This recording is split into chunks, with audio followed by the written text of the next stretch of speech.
बताओ। रेलगाड़ी अपने गांव से, जोरदार ताली बजाओ भैया। अच्छा नहीं लगता है।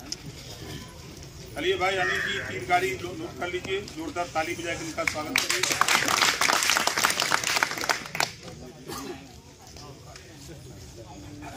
गीता राजभर जी, राष्ट्रीय प्रमुख महासचिव महिला मंच।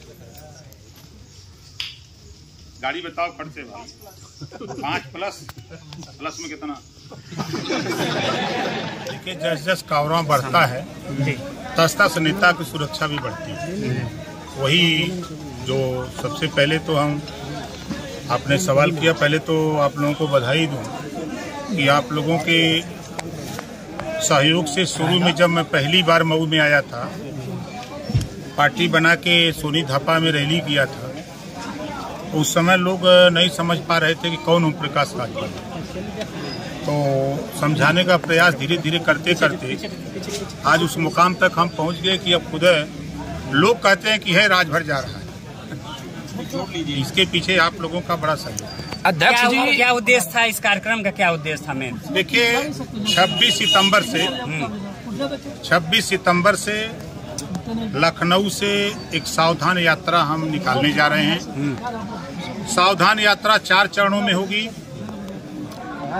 एक हमारी बुंदेलखंड की होगी, एक पश्चिमांचल की होगी, एक मध्यांचल की, एक पूर्वांचल की।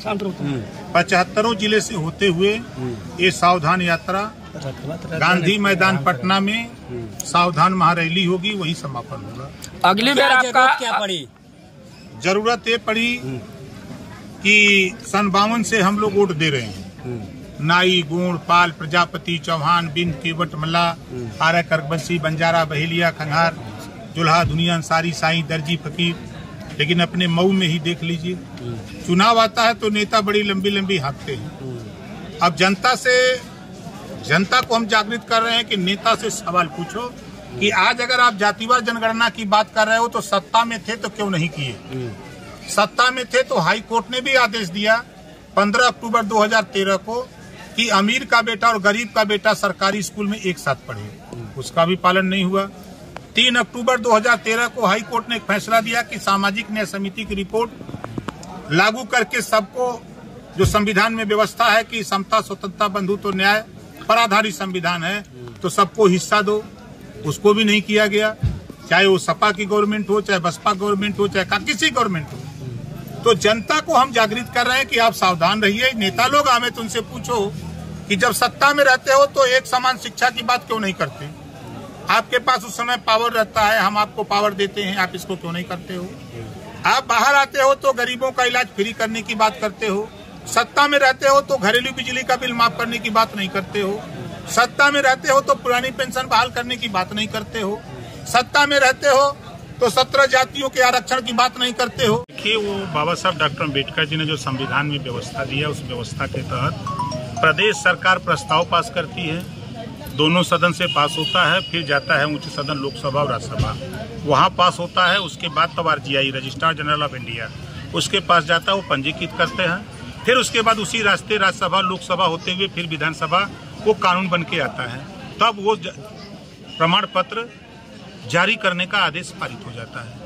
लेकिन दुख इस बात का है, जो हम सावधान यात्रा की बात कर, फिर मैं अपने मुद्दे पर आ रहा हूँ कि सावधान यात्रा इसी नाते है कि जब कांग्रेस की सरकार थी उस समय भी समाजवादी पार्टी की सरकार यूपी में थी, बसपा की सरकार यूपी में थी, तब इन लोगों ने 17 जातियों के आरक्षण देने के सवाल पे यहाँ से प्रस्ताव, दिल्ली से प्रस्ताव पास करा करके क्यों नहीं RGI को भेजा? जब ये सत्ता में रहते हैं तब ये 17 जातियों का मामला हो, चाहे सामाजिक न्याय समिति का मामला हो, चाहे एक समान शिक्षा की बात हो, चाहे गरीबों के इलाज फ्री की बात हो, चाहे घरेलू बिजली के बिल माफी की बात हो, तो फिर ये लोग क्यों नहीं करते? इसी नाते हम जनता के बीच में जा रहे हैं, जनता को सावधान कर रहे हैं कि इन नेताओं से सावधान रहो, ये धोखा देने वाले लोग हैं। आज जो कोर्ट ने खारिज किया है वो समय नहीं आता। अगर RGI ने मुहर लगा दी होती, अगर ये लोग पास करा दिए होते तो आज वहाँ कोर्ट का मुहर लगाने की, रिजेक्ट करने की आवश्यकता ही नहीं पड़ती। क्या लग रहा है केवल चुनावी नखरेबाजी करते हैं लोग? देखिए नेता, मैं बार बार कहता हूँ, नेता दुमहिया सांप होते हैं। जभी आपके सामने ओम प्रकाश राजभर बयान दे रहे हैं ना, थोड़ा सा टेढ़मेढ़ बोल दिए, आपने टीवी पे चला दिया, फिर ओम प्रकाश राजभर बोलेंगे तो तोड़ मरोड़ के दिखाया जा रहा है। ये नेता का बयान है। तो इस नाते नेता सही लड़ाई 69,000 शिक्षक भर्ती। एक दिन मेरे कार्यालय पर 500 से 600 बच्चे घेर लिए मुझे। मैंने मुख्यमंत्री से बात किया, कोशिश किया, बात नहीं हुई। फिर मैंने मैसेज दिया तो शाम को टाइम मिला, मैं चला गया। वहां जाने पर मुझे लगा कि अगर ये पिछड़ों के हितैषी बसपा और सपा हैं तो ये 69,000 शिक्षक भर्ती में जो बैकवर्ड शेड्यूल कास्ट का आरक्षण जो अनियमितता हुई है, मुख्यमंत्री ने भी स्वीकार किया और राष्ट्रीय पिछड़ा वर्ग आयोग ने भी स्वीकार किया, हाई कोर्ट ने भी स्वीकार किया। 19,000 पद लगभग लूटा गया। क्या अखिलेश यादव जी योगी आदित्यनाथ जी से मिलकर के इसका समाधान नहीं करा सकते? मायावती जी उनसे मिलकर समाधान नहीं करा सकती?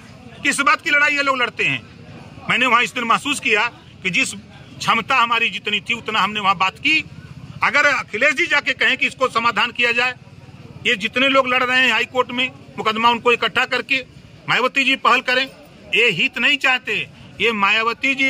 चाहे विधानसभा के बाहर का उठा के देखिए, हम जो सदन में बोलते हैं वही सड़क पर बोलते हैं, वही गांव में बोलते हैं। हम एक इंच भी उस मुद्दे से पीछे नहीं हैं। हम अपनी लड़ाई में जो महात्मा ज्योतिबा फूले ने, जो सावित्रीबाई फूले ने, छत्रपति साहू जी महाराज, बाबा साहब डॉक्टर अम्बेडकर, महाराजा सुहेल देव जी, मान्यवर कांशीराम जी ने जो नींव डाल करके वो चले गए, उस काम को हम लोग आगे बढ़ाने का प्रयास कर रहे हैं। हमेशा हम लोग अनवरत उस काम में लगे हुए हैं।